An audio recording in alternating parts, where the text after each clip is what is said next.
আপনারা আমাকে একটা কথা বলুন, 100 ছেলে আছে, 100 ছেলের গার্জিয়ান যদি এটা মনে করে যে আমি এই মাসের জন্য আমার সন্তান করছে, আল্লাহ তাআলার কাজ হলে তারা কষ্ট পাচ্ছে, আমি নিজে 1 বস্তা সিমেন্ট দেবো, আমি আর 2 বস্তা সিমেন্ট কালেকশন করে দেবো।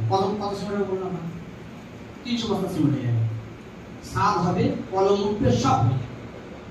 কিন্তু দুঃখ হচ্ছে এটাই যে সেটা আমরা সাপোর্টটা পাই না।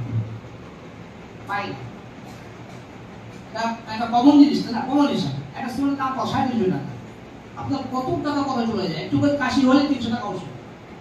সেই নিয়ত করেছে যে মাসা আল্লাহর কাছে সাদকা জানিয়ে আমার মা বাপ মারা গেছে, দাদা দাদি মারা গেছে, মা মারা গেছে, আমার কিছু কর্তব্য চলে। এখানে আপনি ভাবতে পারবেন না, নরমাল মসজিদে দান করার চাইতে আমি তো মনে করি 1000 গুণ বেশি নেকি এখানে পাবেন।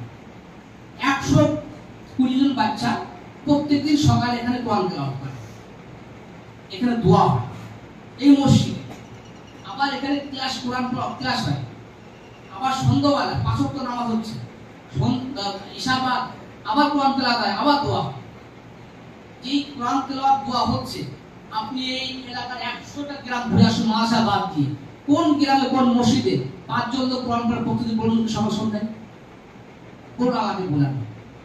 এই মসজিদে যদি আপনার একটা ইট লেগে থাকে তো 120টা বাচ্চার কোরআন পড়ার প্রত্যেকটা অক্ষরের নেকি আপনি বেঁচে থাকলে পাবেন, কবরে বসে বসেও পাবেন। আপনি আপনার মায়ের উদ্দেশ্য দেবেন, আপনার দাদার উদ্দেশ্য দেবেন, সেই দাদাও কল্পনা করতে হবে যে আমার নাতি কি কাজ করেছে, কবরে বসে সেই নেকিটা পেয়ে যান।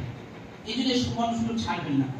অনুরোধ করে বলবো, যারা এসছেন এখানে নিয়ত করুন একবার ভালো